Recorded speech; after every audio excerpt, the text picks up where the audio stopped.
palavra inerrante e infalível do nosso Deus diz assim: Este é o dever que te encarrego, ó filho Timóteo, segundo as profecias de que antecipadamente foste objeto. Combate, firmado nelas, o bom combate, mantendo fé e boa consciência. Porquanto alguns, tendo rejeitado a boa consciência, vieram a naufragar na fé. E dentre esses se contam Himeneu e Alexandre, os quais entreguei a Satanás, para serem castigados, a fim de não mais blasfemarem. Vamos orar. Santo Deus, eterno Pai, Tua palavra foi lida, e nós pedimos, ó Pai, que o Teu Espírito Santo nos ilumine, ó Deus, e também, ó Pai, abra os nossos corações para a compreensão, entendimento e aplicação dessa palavra. Oramos em nome de Jesus. Amém.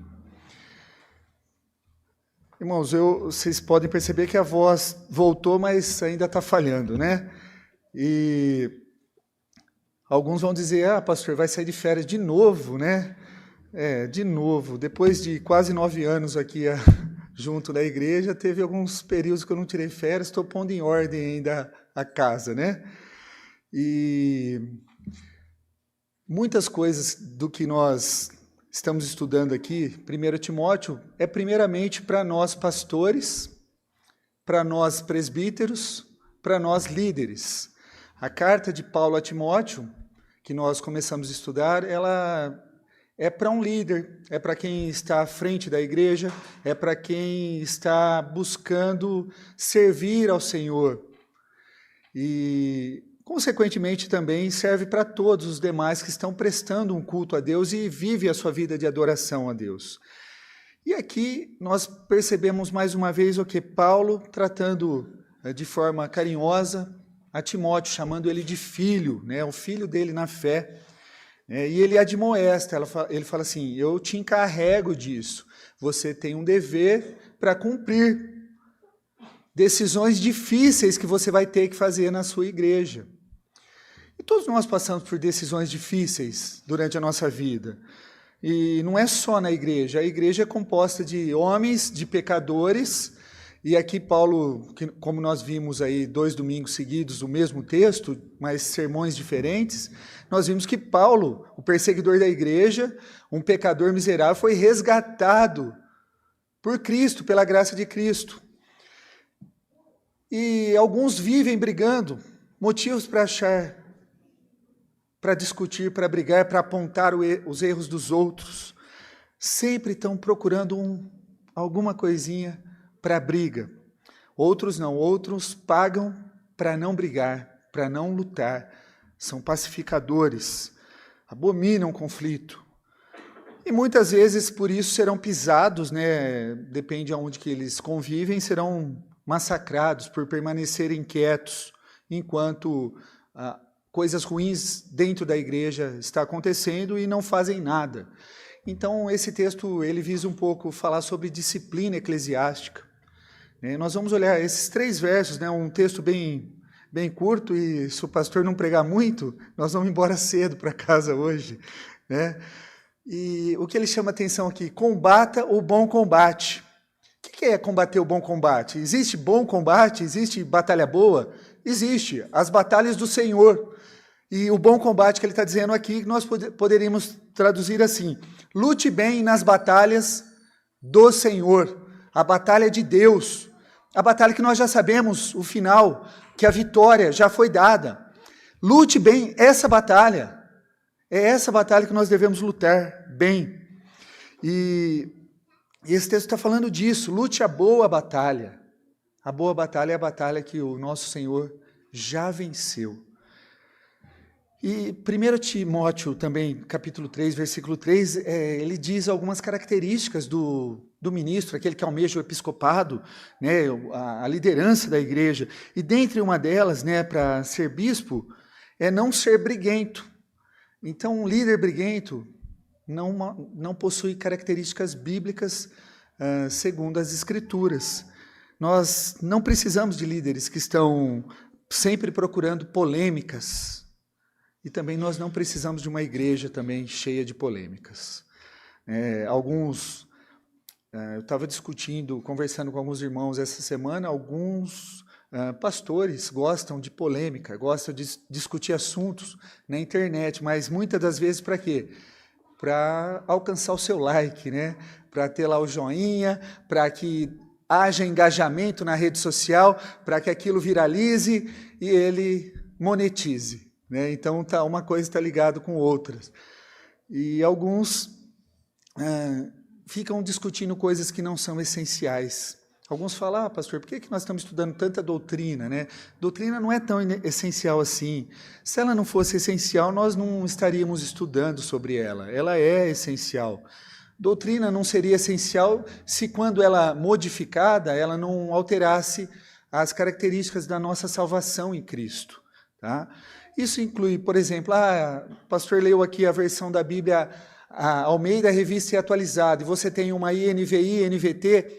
Isso, de fato, não é tão importante, e não teria problema a gente parar de discutir qual versão da Bíblia é melhor, tá? Não é um tipo de discussão saudável, né? Ou quantas vezes eu vou na igreja, quanto que eu permaneço na igreja, ou quando que é mesmo que Jesus vai voltar, o dia e a hora, são discussões que não vão acrescentar muitas coisas, né? O gosto musical, eu não gosto de orquestra, eu gosto de orquestra, eu não gosto de coral, eu gosto de coral. Isso aí são coisas que não são essenciais à fé. E não vale a pena nós entrarmos em embates e discussões por causa desse tipo de coisa. Outra coisa também que não vale a pena a gente discutir é tradição de igreja, né? É muito comum você chegar numa igreja muito antiga e tal, e o pessoal fala, aqui nós sempre fizemos desse jeito. Aqui sempre foi assim. Não é esse o parâmetro. O parâmetro nosso é a Bíblia. O que a Bíblia diz sobre o que nós estamos fazendo? Esse tem que ser o nosso parâmetro, né? Outra coisa que a gente deve perguntar, por quanto tempo importa, né? Isso importaria? O que nós estamos falando agora vai valer a pena daqui a um ano, o que nós estamos discutindo ou não? É relevante?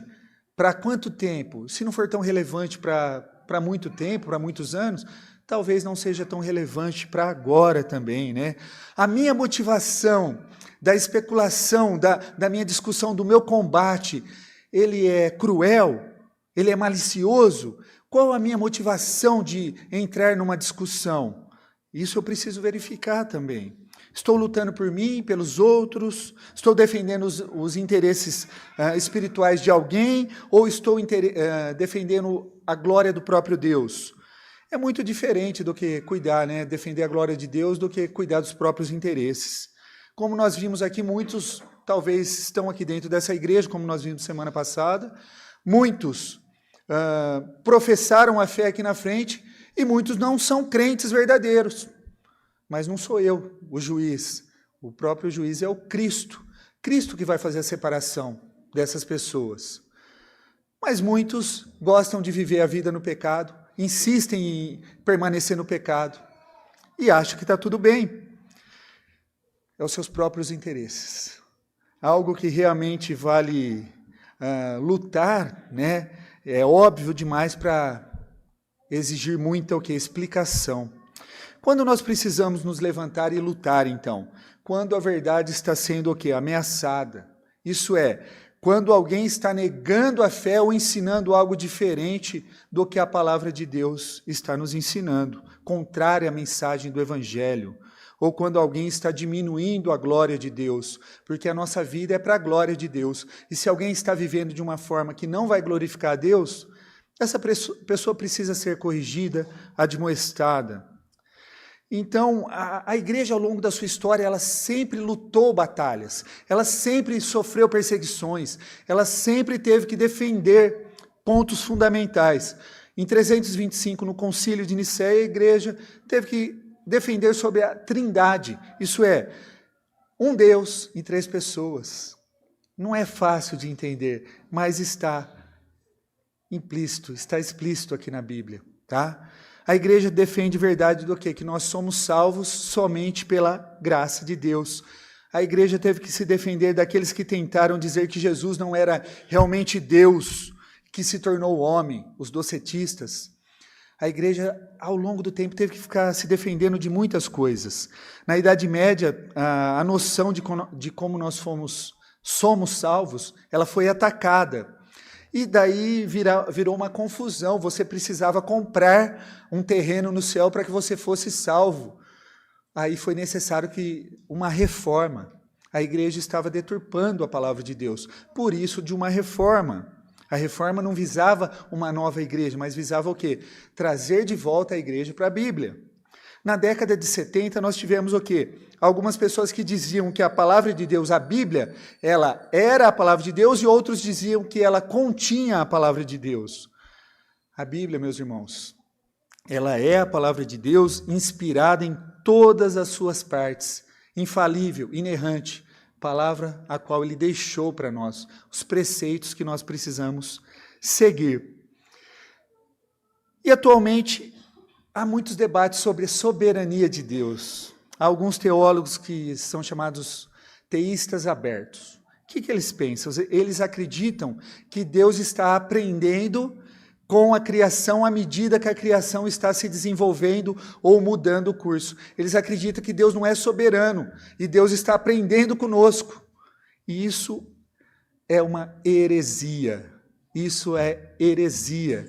Deus, ele é soberano sobre todas as coisas, acima de todas as coisas, ordenou todas as coisas, e ele não se surpreende com as nossas decisões.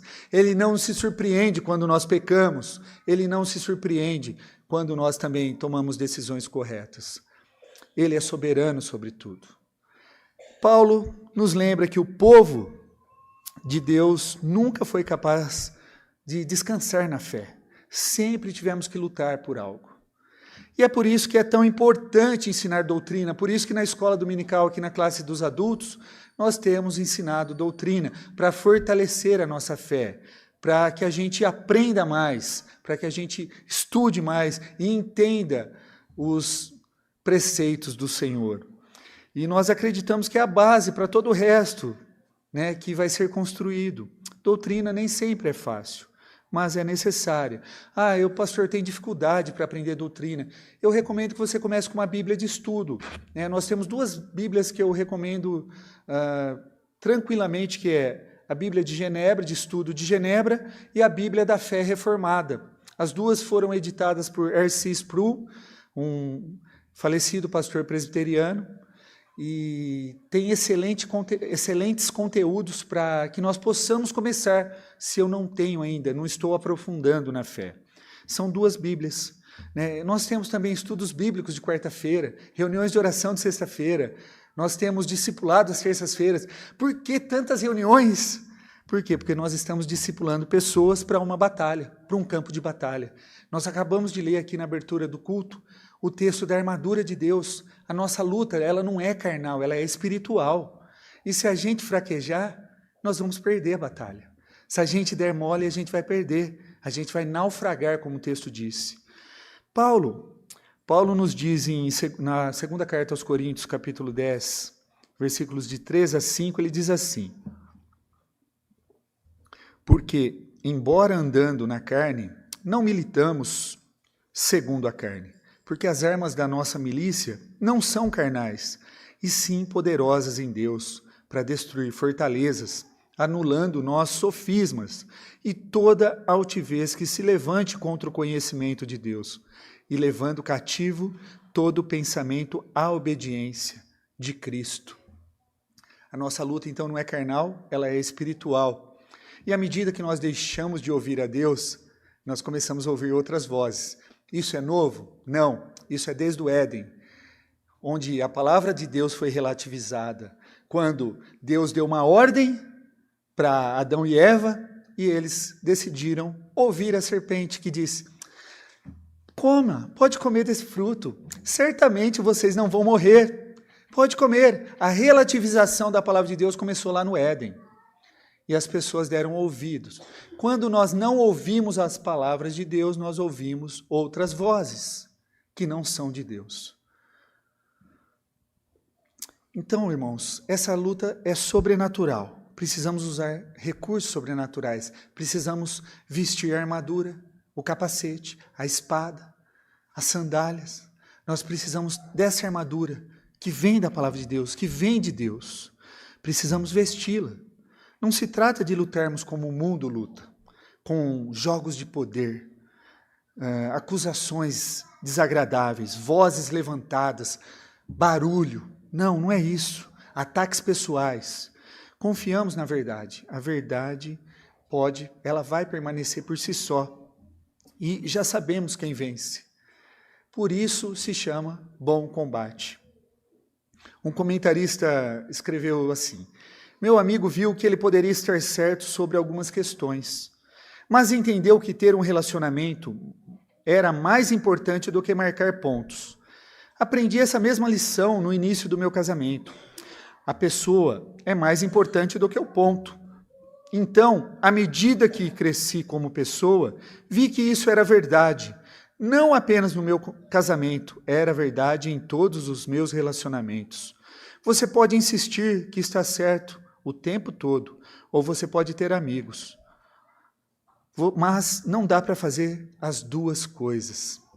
E também tem um sábio colega nosso, o diácono Juarez, ele diz assim: você quer ter razão ou você quer ser feliz? As duas coisas não dá. Então, algumas lutas, não adianta a gente entrar. Algumas lutas será batalha perdida. Às vezes você conversou com a sua esposa, falou, você conversou com seu marido, falou, ele entende português, ele entendeu o que você falou, e ele vai lá e faz tudo o contrário do que você falou, e vice-versa. E aí, o que você vai fazer? Você vai lá e vai fazer e resolver, ou você vai para a briga? Não tem outra solução. Ou você faz, ou você vai brigar. E isso vai ser ao longo da vida. Não adianta a gente querer modificar características das pessoas. Nós não somos Deus. Nós podemos orar, lutar e não dá para ser feliz e ter razão, tá? Então, é importante que a gente tenha cuidado com as batalhas que nós vamos escolher. E quais armas nós vamos utilizar na batalha? Mantendo a fé e a boa consciência.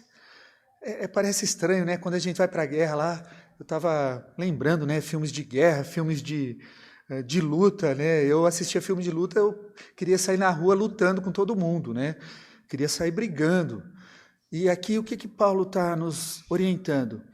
Mantenha a fé e a boa consciência, né? Ele não está falando assim, afie sua teologia, estude aulas de lógica, de retórica, ou ainda, leia essa porção de livros aqui que você precisa ler. Mas ele está dizendo mais do que isso. Apegue-se à fé e tenha a consciência limpa. Precisamos definir o que é fé, né? Fé em Cristo. Hoje em dia, a fé é uma palavra usada demasiadamente em excesso, de uma forma inconsistente, né? Quando se trata de fé, existem 3 níveis da fé. O primeiro deles é a afirmação. Você pode afirmar que você conhece os fatos de Jesus Cristo, você afirma que ele veio ao mundo, que ele viveu uma vida terrena, que ele morreu, que ele ressuscitou. Você pode afirmar todas essas coisas, que ele deu a sua vida pelos outros. Você afirma as evidências que mostram isso. E nesse ponto você entende o quê? Os fatos do Evangelho. Segundo, a aceitação. É quando você não só afirma esses fatos, mas você os torna pessoais. Você aplica eles na sua vida. Você reconhece que Jesus morreu pelo seu pecado e através da sua morte e ressurreição, você é salvo. Nesse ponto, realmente você entende a natureza pessoal do Evangelho. No entanto, você ainda não é um verdadeiro seguidor de Cristo. E o terceiro nível é quando você se anula, que você cancela, que você se compromete com esses fatos. Você tem Cristo como Senhor, seu Salvador, e é quando você entrega a sua vida a Ele e segue Ele como seu Senhor. Isso é o que nós chamamos o quê? De fé salvadora. É quando você abre mão dos seus interesses pelos de Cristo. Tem muita gente que não quer abrir mão dos seus interesses pelos de Cristo. Vão continuar pecando e achar que está tudo bem. Achar que... E não vou ficar repetindo o que foi dito semana passada. Vai chegar o dia que o Senhor vai dizer: se afastem de mim, não os conheço. Vai chegar esse dia. Crer significa, então, comprometer-se e caminhar-se com Jesus diariamente. Nós devemos manter a consciência limpa, ou uma boa consciência, né? O tipo de consciência que Paulo está falando aqui é uma consciência que você mantém o quê? Firme na verdade pura do Evangelho. Que seja o quê? Uma consciência íntegra, um zelo equilibrado. Essa é a arma que nós devemos usar, a boa consciência. Ser equilibrado. Né? Então, muitas vezes a gente quer ensinar nossos filhos, mas nós não somos exemplos para os nossos filhos. Como é que nossos filhos vão aprender se eu não sou um exemplo para ele? Eu creio que Deus nos deu a consciência também para amplificar o quê? Os sussurros do Espírito Santo. Ele nos dá a direção, ele fica nos incomodando quando nós estamos errados. Ele nos transmite sabedoria através da nossa consciência. O problema é que há muitas outras vozes sussurrando nos nossos ouvidos. Os sussurros dos nossos amigos, os nossos desejos estão constantemente aqui na nossa cabeça. A nossa cultura está arraigado de coisas novas, que, como a voz de Satanás no Jardim do Éden, dizendo: é certo que você não vai morrer se você continuar assim. Continua assim, não tem nada de errado. Líderes, instrutores, legisladores, a mídia que nós consumimos. Gente, tem muita coisa boa para você consumir na internet, no YouTube, no Instagram. Não fica pondo porcaria dentro da sua cabeça, não. Ouça pregações, está no carro lá, põe a Bíblia em áudio para você ouvir. Comece com coisas boas e edificantes. Comece a deixar as coisas ruins de lado. Esses sussurros, meus irmãos, que vêm, que não são do Espírito Santo, podem ser perseverantes e altos. E é por isso que nós estudamos a palavra de Deus. É por isso que quando a gente ouve alguma coisa que não está de acordo com a palavra de Deus, nós vamos falar: opa, estou vendo que isso aqui não condiz com as Escrituras.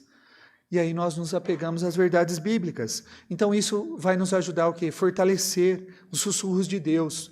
Estudar a palavra de Deus sozinho, coletivamente, na escola dominical, nos discipulados, nos estudos de quarta-feira. Isso vai nos fortalecer.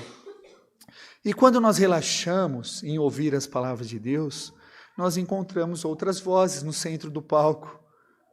E a nossa vida, né, do nosso pensamento, e em vez de ouvir o Espírito Santo, nós ouvimos outras vozes. E isso vai ser um problema. Por quê? Porque você pode ter uma consciência limpa, se sentir bem nas escolhas que você está fazendo e ainda estar correndo na direção errada da que Deus quer para a nossa vida. Sua consciência ficou cega e você não consegue mais distinguir o certo e o errado, a verdade e a mentira. Por isso que nós precisamos nos apegar piamente na palavra de Deus. E aqui os versículos 19 e 20 diz assim: porque alguns, tendo rejeitado a boa consciência, vieram a naufragar. Naufrágio, né? Nós vimos muito essa semana do submarino que naufragou, né? Que não voltou à superfície. Vieram a naufragar na fé. Entre esses estão Himeneu e Alexandre, os quais entreguei a Satanás para serem castigados, a fim de que aprendam a não blasfemar. As pessoas que violam deliberadamente a sua consciência são aquelas que sabem que algo é errado, que está errado, mas fazem de qualquer maneira. Se você continuar a fazer isso, sua consciência vai ficar entorpecida nessa área da sua vida e você não ouve mais o sussurro do Espírito Santo. E você vai naufragar na sua fé. Você vai afundar, colapsar. O que aconteceu com aquele submarino? Acharam talvez pedaços de destroços dele. É isso que vai sobrar. Mas nós cantamos aqui, né? Nós cantamos que o nosso Deus está pronto para perdoar, está pronto para salvar. Então, independente do caminho que você está, de quão distante você esteja de Deus, esse é um Deus que está pronto para salvar e para perdoar. Mas caso você, mesmo sabendo disso, vai continuar em pecado, você vai ser como Himeneu e Alexandre, vai ser entregue a Satanás. Você vai ser entregue a Satanás. Você, às vezes, não desliga certas pessoas de sua vida. Nós podemos fazer isso, às vezes, com o Espírito Santo, desligar ele e só ouvir outras vozes. Himeneu, nós vamos ver sobre ele depois no capítulo 2, a carta a Timóteo fala de novo sobre Himeneu. Evite igualmente os falatórios inúteis e profanos, pois os que se entregam a isso avançarão cada vez mais na impiedade. Além disso, a linguagem deles corrói como câncer. Entre esses estão Himeneu e Fileto, que se desviaram da verdade, dizendo que a ressurreição já aconteceu, e estão pervertendo alguns na fé. O texto que nós lemos inicialmente diz sobre Himeneu e Alexandre. Aqui no capítulo 2, versículos 16 a 18, vai falar sobre Himeneu e Fileto, um outro personagem, que estão dentro da igreja e desviando a fé verdadeira das pessoas. E esses foram entregues a Satanás. Isso é, o Alexandre, aqui nós não conseguimos identificar exatamente quem é esse Alexandre. A Bíblia tem muitos Alexandres, ele é citado na carta a Timóteo, tem um outro Alexandre em Atos, mas a Bíblia não é clara quanto a Himeneu. Himeneu é esse personagem aqui que estava pregando um outro evangelho, pregando uma outra palavra dentro da igreja em Éfeso, que Timóteo pastoreava. Mas a pergunta que nós devemos fazer, será que Himeneu e Alexandre eram salvos? É difícil dizer, não tem como saber se a presença deles na igreja de Éfeso foi associada a uma associação externa, isso é, baseada na profissão de fé verbal que eles vieram à frente e fizeram um monte de promessas diante de Deus, diante da igreja, ou uma união interior espiritual com o corpo de Cristo, não dá para dizer. Nos é dito o quê? Que eles rejeitaram a boa consciência e, como resultado disso, eles naufragaram com respeito à fé. Naufragaram. Então, queridos, vocês que estão aqui hoje, você que está nos acompanhando também pela internet, avalie sua vida. Como que está a sua vida diante de Deus? Não viva de aparência. Deus sabe o mais íntimo. Deus sabe a maior podridão da sua vida. O que há de mais podre na sua vida, Deus sabe. Não adianta você querer esconder, vestir roupa de ver a Deus e vir aqui no domingo. Não adianta nada disso. Deus te conhece no mais profundo e íntimo do seu ser. Então é um momento de avaliação. Por quê? Porque se você não está ouvindo a Deus, você está entregue a Satanás. Tá? John Stott diz assim, se negligenciarmos a voz da consciência, permitindo que o pecado permaneça não confessado e não perdoado, nossa fé não sobreviverá por muito tempo. Um outro comentarista também disse, esses crentes em Éfeso cresceram sob a filosofia grega, uma compreensão grega do mundo. A filosofia grega via o espírito como mortal e o corpo como mal. Assim, uma doutrina que ensinava a ressurreição do corpo era difícil deles acreditarem. Assim, os falsos mestres tentaram o quê? Combinar a doutrina da ressurreição com a filosofia grega. Então, eles fizeram o quê? Tornando significativa para eles. Eles ensinavam que quando uma pessoa se tornava cristã, renascia espiritualmente. Essa era a única ressurreição que ela iria experimentar. Era isso que estava sendo ensinado. A ressurreição era simbólica e espiritual, não real e física. Se a gente assumir uma coisa dessa, nós temos que rasgar a Bíblia, rasgar o Evangelho, que diz que Cristo ressuscitou dos mortos. E se Cristo não ressuscitou dos mortos, é vã a nossa pregação e vã a nossa fé. Nós não temos esperança nenhuma. Nós não temos esperança. De nada adianta estarmos aqui reunidos, adorando esse Deus. E era isso que estava sendo ensinado. Então, como eu disse, nós sabemos pouco sobre esse Alexandre. Como era um nome muito comum, não podemos afirmar que é o Alexandre Latoeiro, que é citado um pouquinho depois, que causou muitos males a Paulo. Mas tem muitos outros Alexandres, então não dá para a gente precisar qual era o Alexandre desse texto. A questão é que, pelo seu falso ensinamento, Paulo os expulsou da igreja, isso é, encarregou Timóteo de expulsar esses dois da igreja, de discipliná-los, falar, aqui vocês não vão ensinar mais nada. Foi isso que Paulo encarregou Timóteo de fazer. Paulo o encarregou, falou, entregou a Satanás, o texto diz, né, para que aprendessem a não blasfemar. Observe algumas coisas, irmãos. Satanás, ele é real. Ele é real. E quando você não anda com o Senhor, você está entregue a Satanás. Isso é conhecido, irmãos, dentro da igreja como disciplina eclesiástica.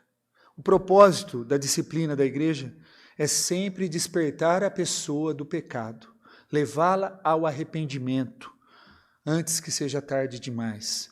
Isso é, a disciplina visa a redenção e não a punição.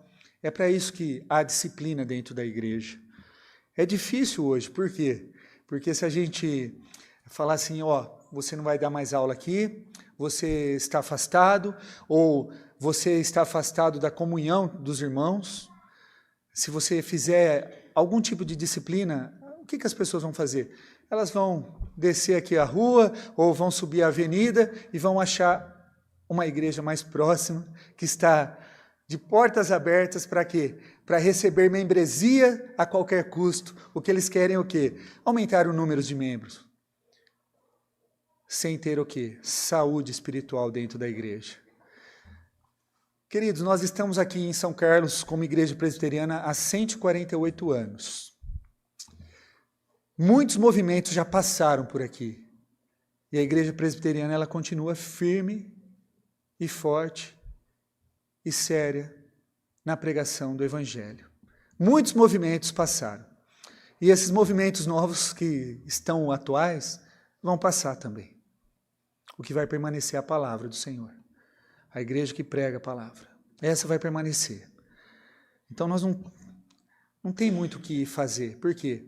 Muitas igrejas estão preocupadas em encher as pessoas, mas então elas não estão preocupadas com a redenção das pessoas, elas estão preocupadas com o financeiro e com o monetário.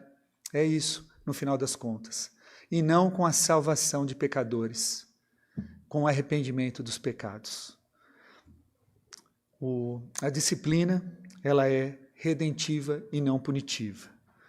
Ouvimos muitas histórias de líderes de igreja que, por não aceitarem a disciplina de igreja, eles arrastam metade da igreja e montam um novo ministério por não concordarem com aquelas igrejas. Isso é muito comum acontecerem. Ou por estarem com as suas consciências embotadas, cegas, não conseguem ouvir outra voz. E isso é uma vergonha para a igreja. Tá? O que nós podemos aprender com esses textos, levar para as nossas vidas? Em primeiro lugar, devemos o quê? Valorizar o que é verdade. Qualquer coisa que nos afaste da Bíblia, dos ensinamentos de Deus, nós devemos nos afastar dela, tá? Desse fundamento.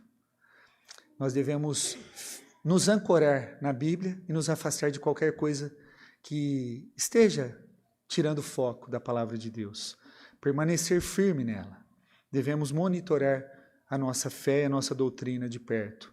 Segundo, não devemos ter medo de abordar erros doutrinários naqueles que estão nos rodeando. Tá? Temos de ter cuidado. Por quê? Podemos nos tornar caçadores de heresias, E não é esse o objetivo, Procurar qualquer pequena coisa, qualquer pequeno desvio por um gosto pessoal. Isso não está errado, pastor. Aquilo ali não está errado, pastor. E virar um caçador de heresia. Mas não é isso que a Bíblia fala, É correto questionar coisas que claramente contradizem o ensino das Escrituras.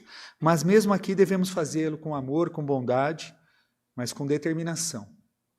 Terceiro lugar, devemos ficar de olho na nossa separação, isso é, na nossa santificação. O seguidor de Cristo deve ser separado. Independente de onde você está, independente de onde você vive. Deveríamos viver de forma diferente do resto do mundo. Quando nós começamos a parecer demais com as pessoas que não têm Cristo, alguma coisa está errado em nossas vidas.